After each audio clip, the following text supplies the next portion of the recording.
investments that are at risk, but as an organization that's really focused on natural resource conservation, we're concerned about the changes in the climates and the fact that it's shifting where plants and animals can survive, and it's exacerbating some problems we have with forest pests and severe storms. Actually even contributes to some water quality problems because of the intense storm events, for example, leading to more runoff and non-point source pollution. And so it's an issue that is of concern to us. And while the topic of this conversation today isn't really about climate change, there's obviously connection with development of different energy resources and renewable energy, fuel efficiency with climate change. And these aren't only problems, of course, to natural resources. They affect people as well. Droughts, for example, affect food prices. Water quality issues affect drinking water treatment costs.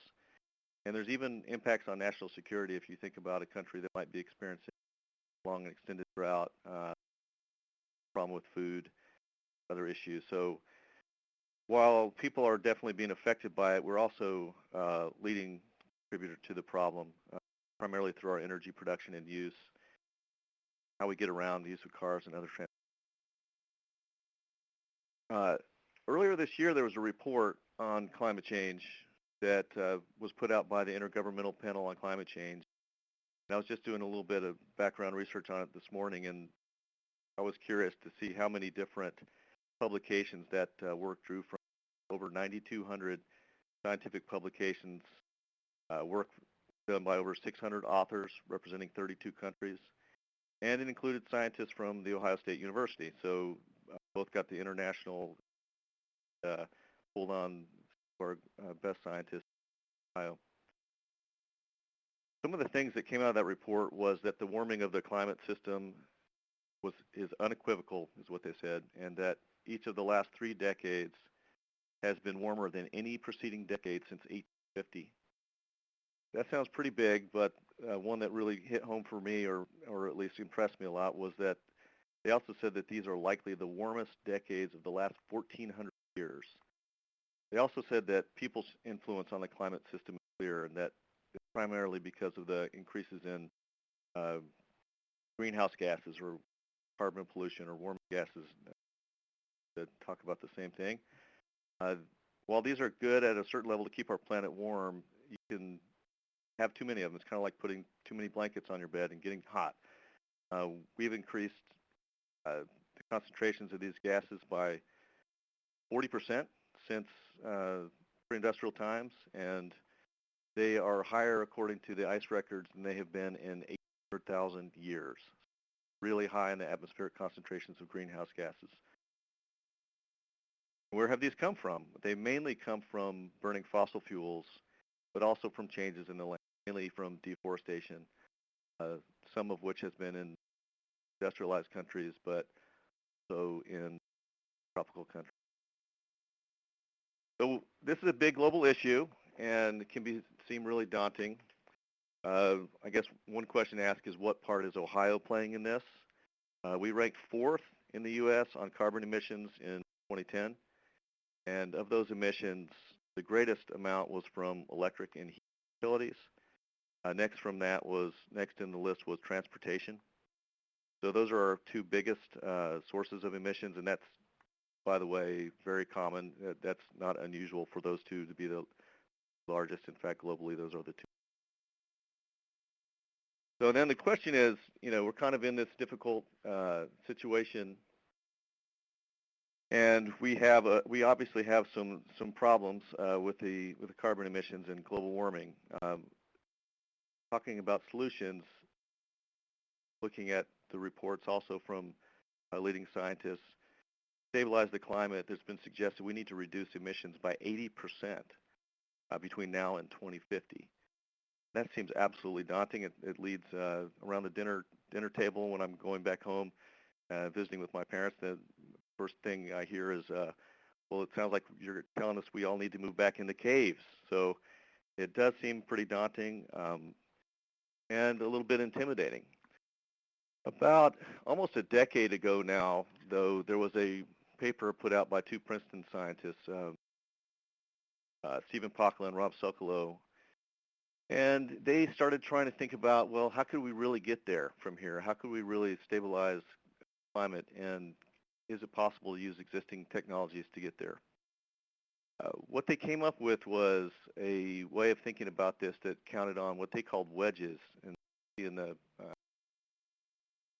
stabilization triangle that would bring us below kind of status quo emissions of the business as usual to a stabilized climate using a combination of different technologies that exist today. It wouldn't take moving back into caves necessarily, but it would take a really concerted and effort and be easy, but it is possible.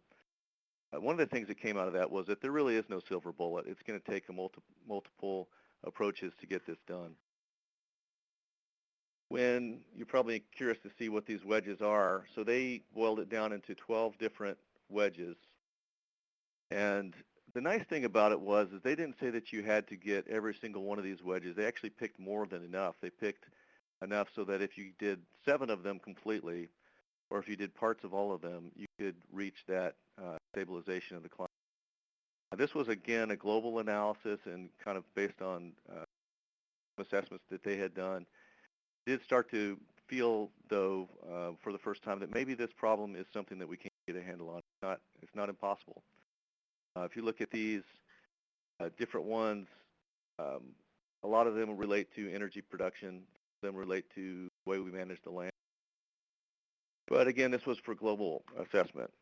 We thought at the Nature Conservancy, we'd really like to understand what's the possibilities, what are the possibilities for Ohio? What are our wedges that we could get to in Ohio? How could we really get to dramatic emission reductions? And thankfully, because of the work of Brent and the students and the others you're going to hear from later today, we're starting to get a sense of that. In fact, the analyses that will come and the presentations that will come will start to talk about how far we can get with, they actually touch on 9 of the 12 wedges that were put in that the paper, the wedge paper that Pakala and Sokolow wrote.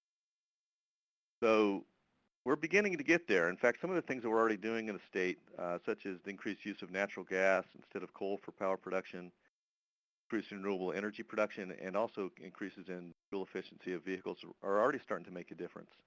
But there's still a lot more that's needed. Brent, thanks again for letting me introduce the topic. And at this point, I think I'm ready to hand it over to Samy. Great. Thanks a lot, Bill. Fortunately, we can't have applause for you. I know you want that. Yeah, that's what I live for, Brent. Yeah. So if everybody could just bear with us for 1 second. Samy, I assume you're on the line? Yes, I'm here. Great. So for everyone who's listening in, we're just switching the slides over, and I will turn it over to Samy Sekar, who is a research associate at Resources for the Future in Washington, D.C., who conducted this analysis of the implications of renewable portfolio standards on carbon intensity in the U.S. economy over the last 15 years. So I'll turn it over to Samy. Samy, you have control here, and your slides are up. Thanks so much, Brent and Bill.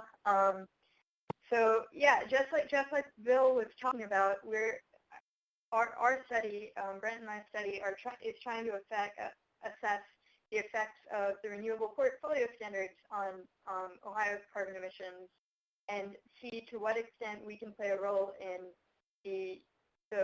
that wedge effect that Bill was talking about. But first and foremost, an important aspect of any policy is how politically feasible and policy relevant our question is. And so we decided first to focus on carbon intensity, which is measured in carbon emissions per dollar GDP, or in this case, gross state product, GSP. And an important aspect of this measure is that it represents our ability to reduce our carbon emissions in the face of a growing economy. So our carbon intensity will only go down if we are able to the same amount of goods and services with fewer emissions. Keeping that in mind, there are 2 ways a renewable portfolio standard can affect a state's carbon intensity. The first, direct, the direct effect is by substituting coal and natural gas with low carbon fuels so that our economy is running on less carbon intensive energy sources. And the indirect effect is when renewable requirements increase energy costs and therefore decrease overall energy consumption. And it's important, though, to note that unless this indirect effect has a bigger impact on carbon emissions than it does on a state's economy, it won't actually reduce carbon intensity. And again, carbon intensity is a measure of our ability to continue to grow our economy with less carbon emissions. So it's important to determine the effect of our energy policy on carbon intensity. So far, researchers haven't really addressed this question. However, they have addressed, periphery questions. Other studies have indicated that renewable portfolio standards do increase renewables deployment, and states that have passed renewable portfolio standards are more likely to have greater portions of their energy generation coming from renewables. And 31 states have some form of a renewable portfolio requirement or renewable portfolio standard, and therefore the standards are having an impact nationally. And finally, the literature does address this indirect effect, which is the effect again of renewable portfolio standards on energy prices as a whole.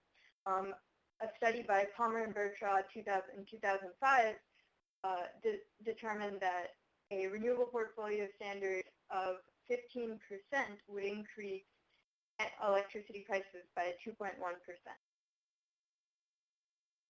Again, our study, which focuses on carbon intensity, was performed for the years 1997 to 2011. And in order to isolate the effects of the renewable portfolio standard, we controlled for other state characteristics that might influence carbon intensity, like the structure of the economy. Maybe one state would have a more energy-intensive industry than other states, or bigger energy-intensive industry than other states. Environmental variables like temperature, and increased technological efficiency over time. Our results show that renewable portfolio standards, and specifically now looking at the percent renewables variable, does lead to decrease in carbon intensity. So these results suggest that those percent requirements that we have here in Ohio and across the country for renewable portfolio standards, an increase in those percentage requirements decreases carbon intensity. However, the left-hand column does not incorporate the price effect. Once we incorporate prices into our model, the price effect is actually a more significant driver in reducing carbon intensity. So an increase in electricity price, perhaps not surprisingly, decreases carbon intensity. And the last row there, the past RPS, along with electricity price, simply suggests that states that have passed renewable portfolio, in states that have passed the renewable portfolio standard, the price effect is still significant, but plays a slightly smaller role than the direct effect, the percent renewables effect on carbon intensity. So, overall, basically, these results show that both the indirect and the direct effects that we hypothesized would make a difference do play a role in reducing carbon intensity, but the indirect effect plays a slightly smaller role in states with renewable portfolio standards. Now getting to Bill's question about carbon emissions, not just carbon intensity.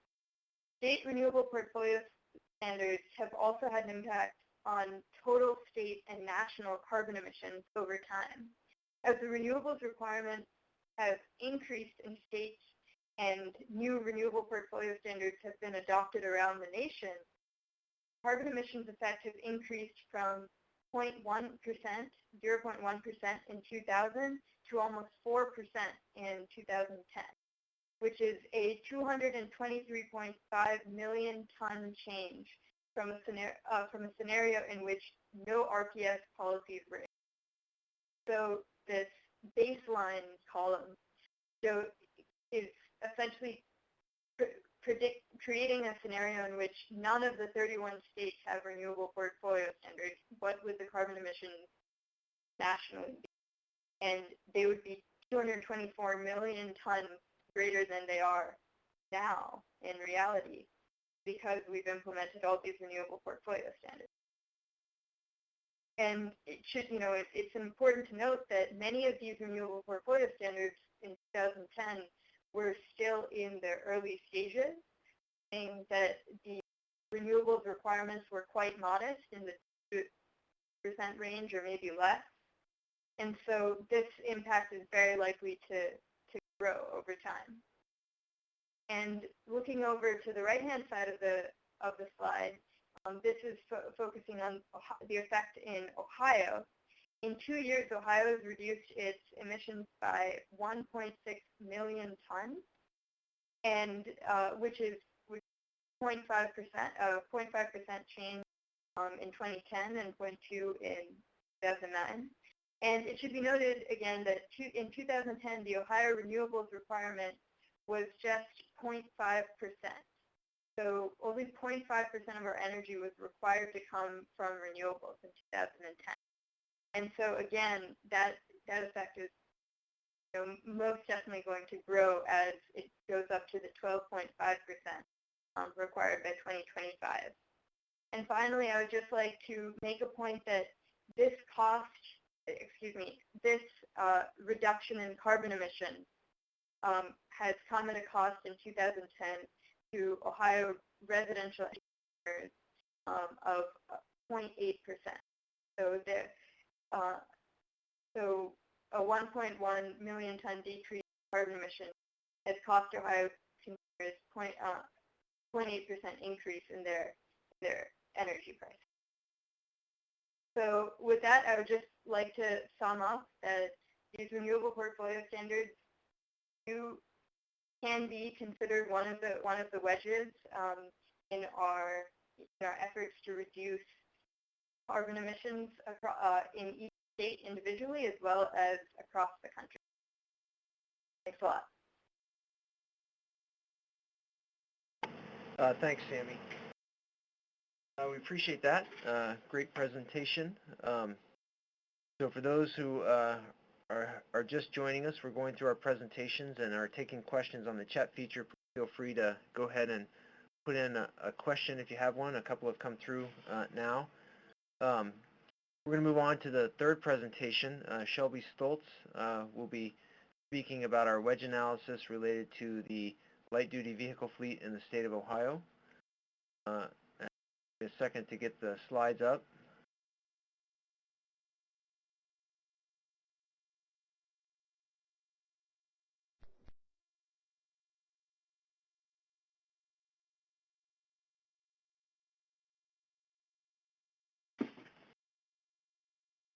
You guys might hear something on there because Shelby, James, and I are in the same room, and we're just moving some of the computer equipment around.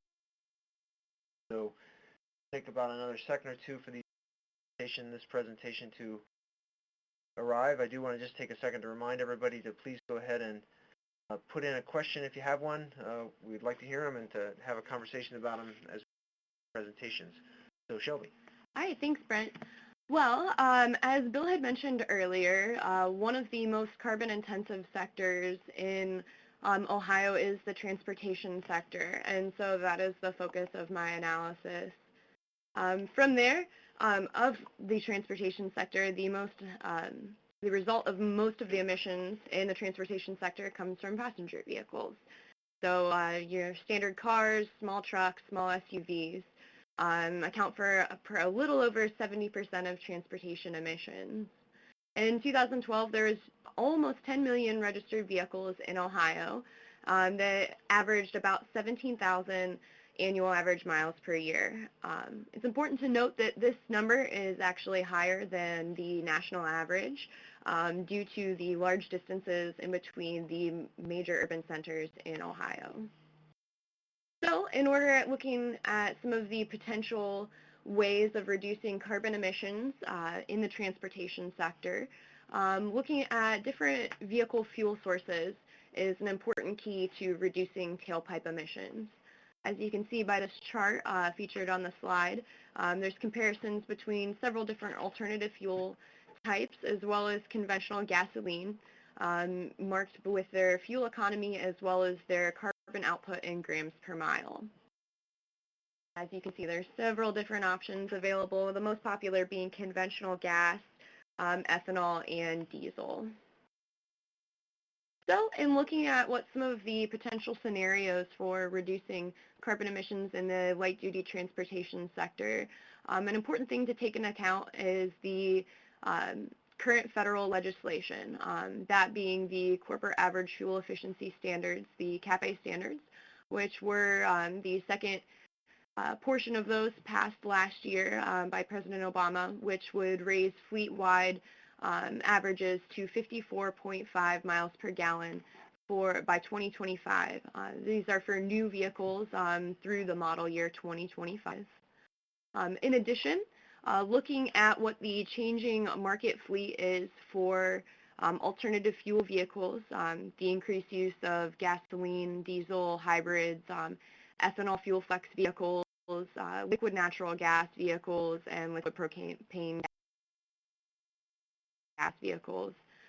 So currently the Energy Information Administration has several predictions for what the change in increased fuel economy and market trends will be for these vehicles.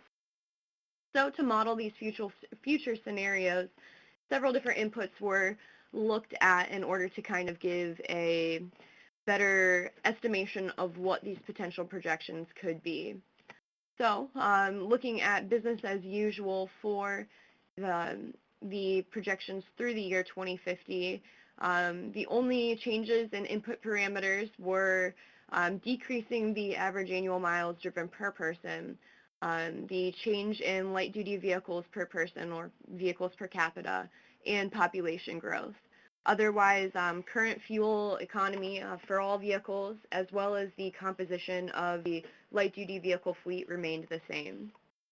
In the second scenario, modeling the corporate average fuel efficiency standards, it includes an increase in annual average fuel economy, so increasing the miles per gallon for these vehicle types by just over 1% per year.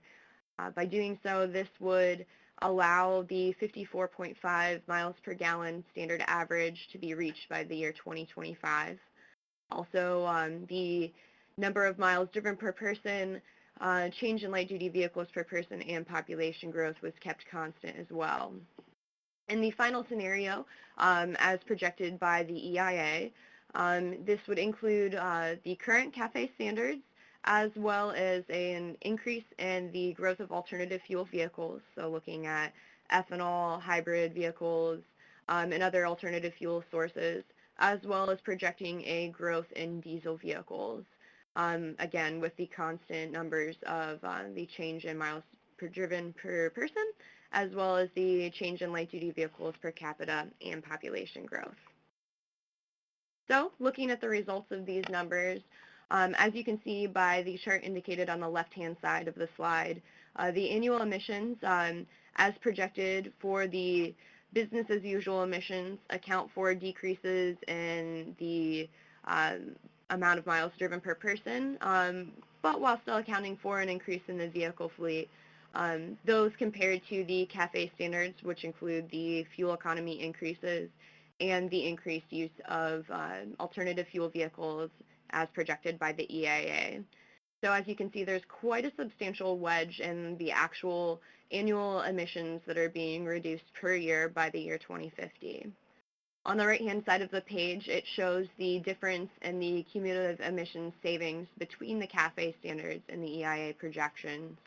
As you can see, by implementing the CAFE standards alone, there is a large savings as compared to the business as usual emissions, but by the year 2050, that slope, it begins to plateau, whereas by continuously changing the composition of the light-duty fleet to incorporate less carbon-intensive fuel sources, you can continue to achieve future savings that will only continue to grow after the year 2050. So in summary, this is what the actual numbers of those projections would look like. Business as usual projections by the year 2050 would create a cumulative almost 2.5 billion tons of carbon emissions. By solely implementing the CAFE standards and increasing fuel efficiency for these vehicles, that drops to just over 2 billion tons of carbon emissions, saving just over 400 million tons. And then in addition to that, by implementing an increased use of alternative fuel vehicles, that number drops down to 1.96 billion tons, which saves just over another 100 million tons in addition to the CAFE standards. One note that I would like to point out on this is that no rebound price effect has been taken into consideration for these numbers, because economic literature suggests that despite the cost savings for consumers who are now using more fuel-efficient vehicles and spending less money on fuel, it's small enough that the rebound effect will not take into account or increase consumption of fuels to an amount that it is significant enough to affect the numbers. And so with that, I went ahead and gone over the transportation fleet wedges, and I guess we can turn it over to James. Yep, thanks a lot, Shelby. Let's turn over to James. James Goodenberger, a graduate student here at The Ohio State University, the Department of Agricultural, Environmental, and Development Economics. Just a second to get the slides up. And we will come back to those numbers that Shelby just presented at the end of James's presentation when we talk about the whole set of these Shelby and James did. Those of you who just joined us, please feel free to send questions on the chat feature. We've got a few of those now from individuals. Like a lot of good, interesting questions to talk about towards the end, and we'll look forward to doing that. So if you do have questions, please feel free to send those along the chat feature. Thanks. I'll turn it over to James. Thanks, Brent.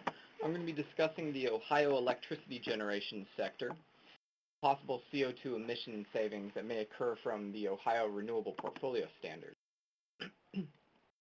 So first, let's take a look at the current Ohio electricity generation, or at least the 2012 numbers. As you can see, we have 77% of our electricity currently coming from coal, 11% is coming from nuclear, 9% from natural gas, and only 1% from renewable. Now, the Ohio Renewable Portfolio Standards, which I believe went into place in 2008, requires that by 2024, 12.5% of the electricity generation must come from renewable energy sources. So these include solar, photovoltaic, wind, hydroelectric, geothermal, fuel-derived solid waste, biomass, and biologically derived methane gas. Also required by 2025 is 12.5% of electricity generation must come from advanced energy resources. Advanced is defined as clean coal, advanced third-generation nuclear reactors, fuel cells, demand-side management, and any sort of energy efficiency improvement that takes place on the demand side. So I'm going to be looking at two different plans. Both of them obey the Ohio Renewable Portfolio Standards, so renewable energy sources will increase by 12.5%, and both concentrate on eliminating coal by 2050. The reason for this is because coal is incredibly carbon intensive, and even substituting it for natural gas burns, if you burn natural gas, it's roughly half the carbon emissions as burning coal. And coal is reduced linearly from 2012 to 2050. So the plans differ in the method by which we replace the coal-based production. So in the first plan, which I call the constant renewables plan, renewables are going to be increased until 2026 as needed for the renewable portfolio standards, and then they're going to be held constant after that. Natural gas will then become the sole replacement for coal. And as you can see, by 2050, natural gas becomes 76% of our electricity generation, and renewables are 12%. In the second plan, oh, I jumped a slide, sorry. In the second plan, we allow renewables to continue to rise at a constant rate, and natural gas also rises to help replace the coal as well. By 2050, the natural gas will represent 53% of the electricity generation and renewables 34%. So if we look at the cumulative CO2 emissions over this time period, we can see the status quo, which is if we just took our current electricity recipe and just extended it into the future. The status quo is our blue line here, and it continues to rise. If we hold renewables constant after 2026 and allow natural gas to pick up all of the previously coal-based electricity production, we get our orange line, our orange curve here. Notice that this is a pretty substantial decrease from our blue line. If instead we allow renewables to continue to increase at a constant rate, we get our gray line, which is further below the orange line, but not by a whole lot. If we take a look at this graph from an annual CO2 emissions standpoint, we see that plans 1 and 2 decrease by the same amount from 2012 to 2026, and then diverge, with Plan 1 having a slightly less steep slope than Plan 2. This is simply because renewables are obviously going to be less carbon intensive than your natural gas. You can take a look at these in a table form. The status quo cumulative carbon emissions through 2050 will be 4.5 billion tons. And if we hold renewables constant after 2026, we will have a carbon emissions of 3 tons, which is about a 33% savings in cumulative emissions. By allowing renewables to continue to increase, we will have carbon emissions of 2.7 tons, which is a 1.8 billion ton savings, or about a 40% decrease in those cumulative carbon emissions. Now, if we look at these numbers just in the year 2050, we will see a 53% decrease under the constant renewable scenario and a 74% decrease in the 2050 year emissions under the increasing renewables scenario. All right, so before I conclude and we open up the floor for some questions, I would like to share with you some of the results from other sectors that we have created wedges for that we haven't discussed today. So for heavy-duty vehicles, as alternative fuel technology improves, more and more heavy-duty vehicle fleets are switching to liquid natural gas from diesel. If we assume that the switch rate is just 1% per year until 2050, we can project that the cumulative emission savings will be 44 million tons, which is a 7% decrease.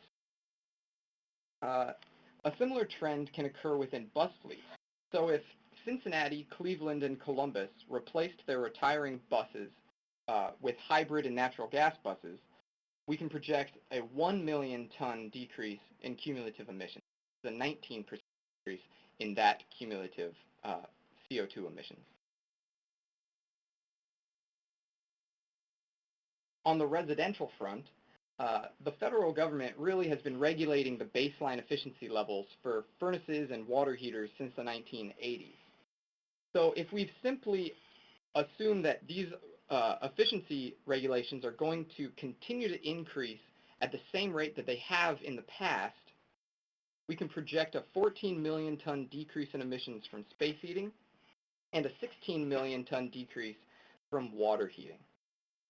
And finally, a 60 million ton decrease in CO2 emissions can be realized if the Energy Independence and Security Act of 2007 has a similar effect as an incandescent light bulb ban.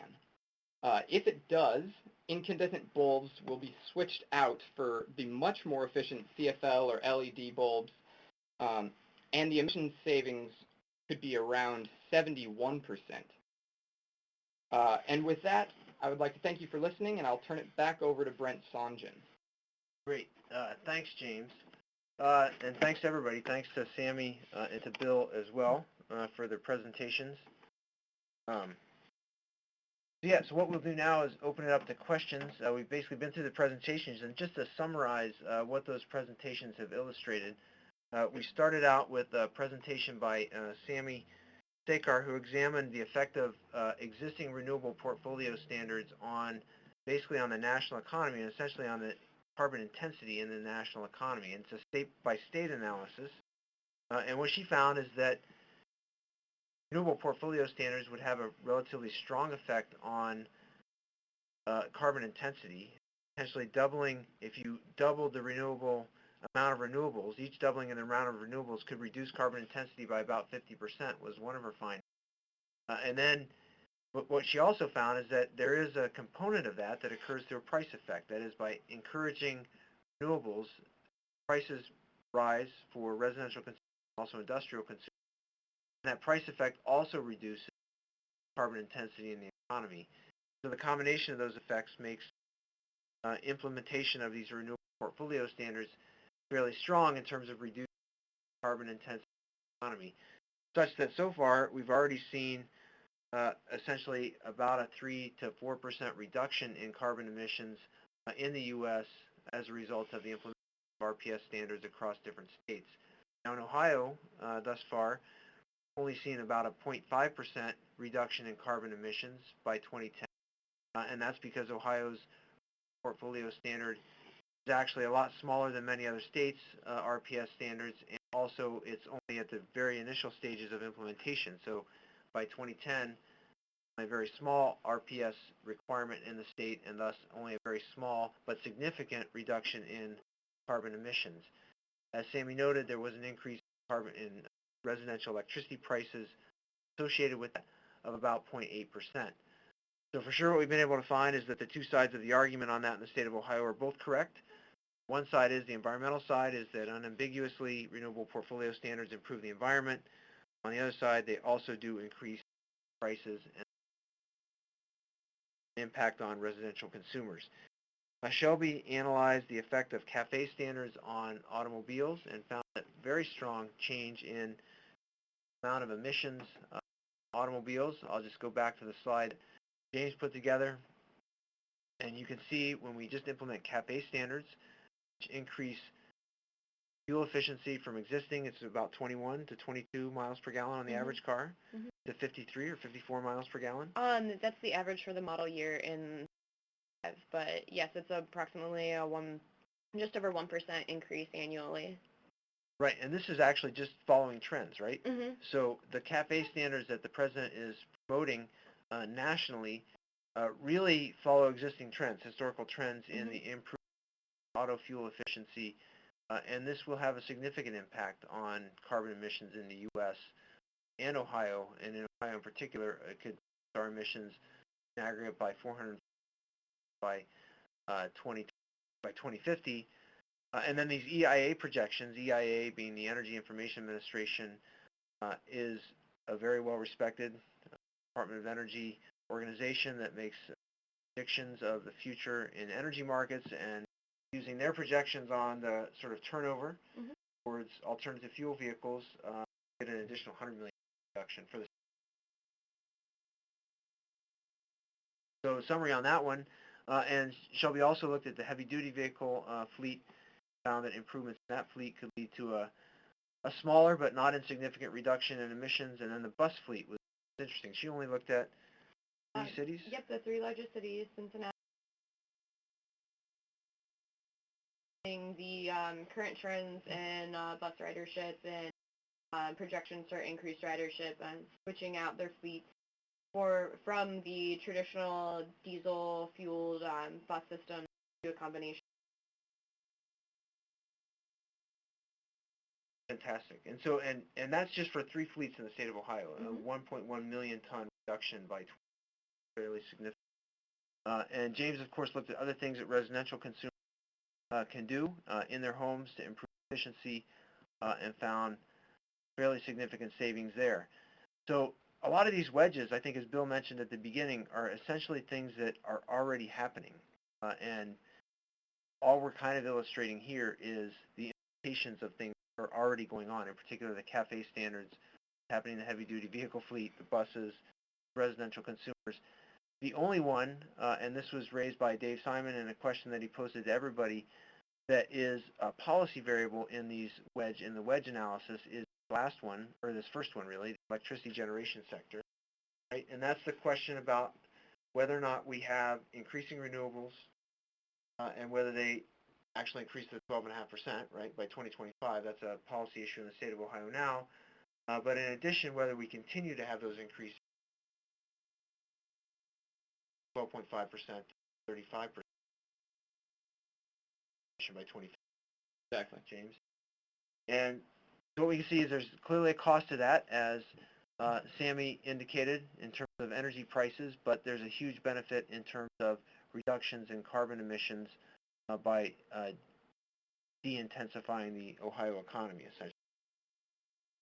So Dave Simons brings up the question of these sort of fugitive emissions from the fracking process, I believe, and the possibility that the the methane emissions associated with just natural gas production could potentially outweigh the gains that we get from a reduction in the coal in the electricity sector or in other sectors. That wasn't part of any of the analyses we did, and I think as Bill Stanley noted in his response that that's an important issue, and I think most of us would note that as an important issue that deserves a lot more clarity in the policy discussion. My particular take on that is that from the studies I've read on the life cycle analyses of that, there seems to be quite a bit of uncertainty, and that probably a few more years of research on that would be good to get a better understanding of just how big those potential emissions are. Don't immediately understand why it would be in the best interest of natural gas companies to lose a large amount of natural gas when they're doing their drilling process. The sense is that they have a fairly strong incentive to try to keep that natural gas from getting out because they'd like to actually sell it to somebody else. However, I think those studies probably need to be done. We need more of those studies to actually ensure that that's actually true. But that's a good question, Dave, and you're totally 100% agree that obviously natural gas is a much more potent greenhouse gas than carbon. So when natural gas is just let loose into the atmosphere, it has a bigger impact. I don't know, Bill, if you have anything else to add to that? Yeah, as I was sitting here, I was looking through, I've got a copy of this, the IPCC report, and I just did a little math to look at, and Dave is exactly right. Methane is really important in terms of the greenhouse gases and the radiative forcing caused by each of the different greenhouse gases. CO2 represented 56% according to the latest assessment of the forcing, and methane was second at 32. So both really important by itself, pound for pound. Methane much more potent as a greenhouse gas than is CO2, but thankfully there's much less of it emitted. That's why it had a lower.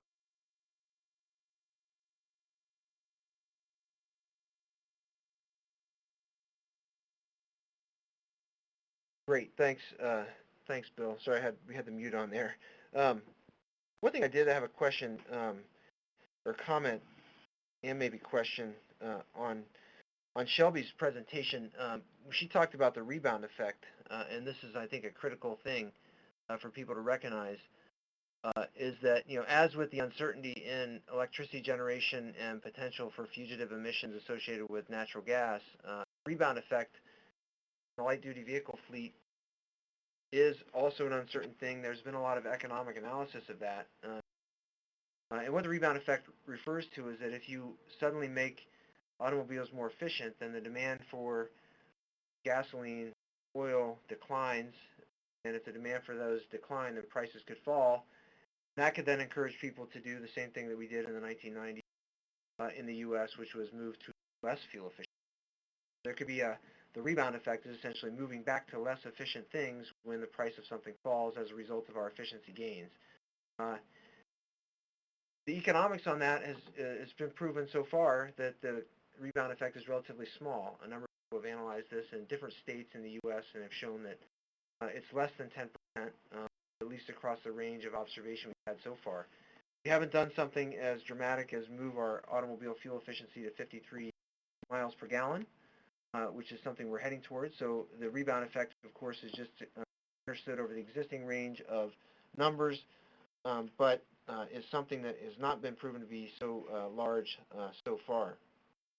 I want to go back to Samy really quickly and get her take on the effect of RPSs on energy prices, and whether or not, from her analysis, she thought that some of the other things that were going on, such as states allowing renewable energy credits to be bought from outside the state, et cetera, some of those other policy variables could help minimize some of the price effects. Did you find any evidence on that, Samy, or have any information on that from your reading of the literature? That's a good question. Renewable energy credits, I think I've kind of seen in the literature, I've kind of seen it go both ways, that renewable energy credits might reduce the price, the effect on electricity prices, but then also might also reduce the effectiveness of the actual policy in itself. The problem with the renewable energy credits might not actually with certainty reduce carbon emissions, and they could come from outside the state and whatnot. For example, our study, I didn't mention it, but it was on the results slide, demonstrated that the allowance of renewable energy credits didn't actually affect carbon intensity one way or the other, and that actually goes against some of the other studies that have suggested that it doesn't help reduce carbon emissions, meaning that you're meeting the goal with renewable energy credits or actually increasing renewable energy in your own state is equivalent. So you could be buying it from outside the state, or you could be doing it in your own state, and you're still reducing you're still reducing carbon emissions, or rather carbon intensity. And so I think for the most part,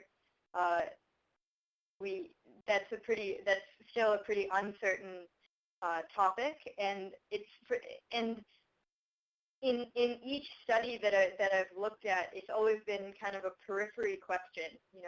Maybe the major question is how renewable portfolio standards affect renewable energy investment or carbon emissions, and then renewable energy credits are always a side question or periphery question, and so maybe that requires kind of a study on its own to really determine how it affects electricity. Yeah, thanks, Samy. That was great. So we did have a question here, just moving on to the question from LJC on James's emissions reductions numbers. I'll let James. So my analysis did not take into account any of the price effects that may occur, but at the moment, natural gas is quite cheap, and as we look forward towards 2050, right, as we're increasing either renewables or natural gas, we would expect that as technology continues to advance, the renewable sources of energy should also get quite cheap. So, but to answer your question, no, I did not take into account any price effects. We're assuming that there are no price effects. Yeah, so these analyses, these wedge analyses, have not actually incorporated costs in the same way that Samy's analysis of RPS has. So these are future analyses that aren't fully integrated economic models.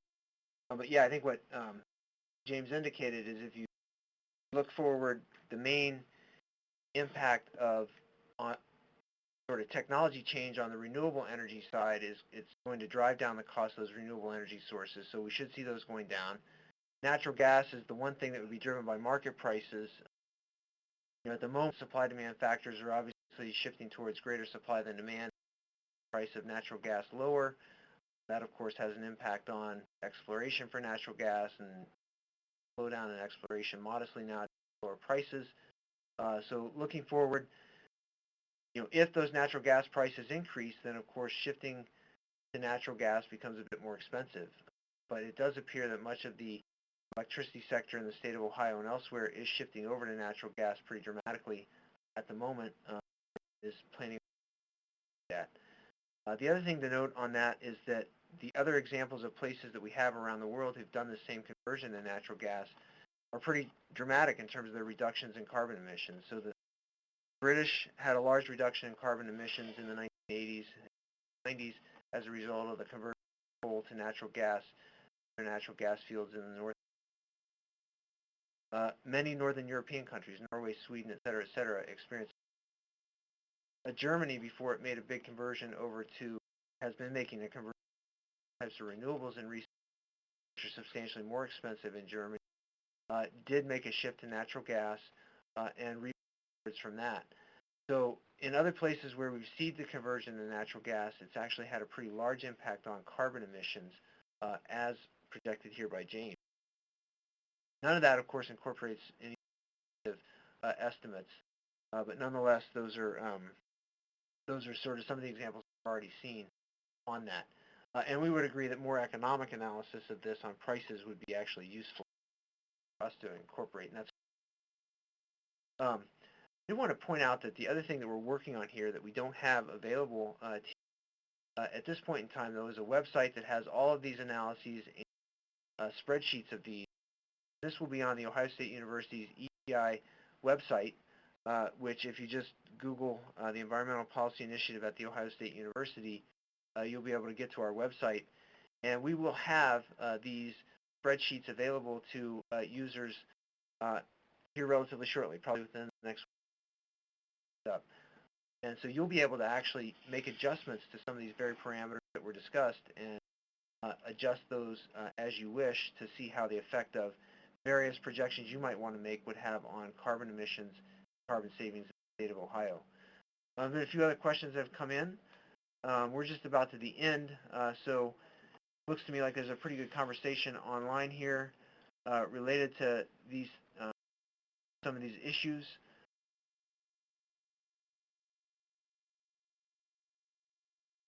Dave Simon suggesting that the price of many of our renewables will be relatively low, particularly wind power. That seems to be good. Something likely you would experience in economics as well, or the economists would suggest that those technologies continue to be better for that. That at the same time, these techniques for drilling oil and fossil fuels, that fossil fuels are likely to continue to become cheap, with the only caveat from that being that, you know, potentially there are things that could affect the demand side for those fossil fuels. That is, a large shift from coal to natural gas would certainly the demand for gas and could raise prices, and exporting natural gas as liquefied form, try to do that in the future, could have a pretty significant impact. Currently, the U.S. is insulated from the global market, at least outside of North America. And if we become much more connected to the global market on natural gas price could actually increase. Anyways, we appreciate everybody attending. We're to the end of our time here. Thank you very much. If you do have any other comments, please feel free to email me. I'm going to go ahead and type in my email address sohngen.1@osu.edu. Please feel free to email me. We have recorded this webinar, and so this webinar will also be up on the EPI website. Again, just Google Environmental Policy Initiative at the University, have this available. So thanks to everybody for attending. Thanks, Samy, and thanks, Bill. Thanks a lot, Brent. Thanks, everybody. Thanks. Yep. Thank you. Thanks, Shelby, and thanks, James. Thank you.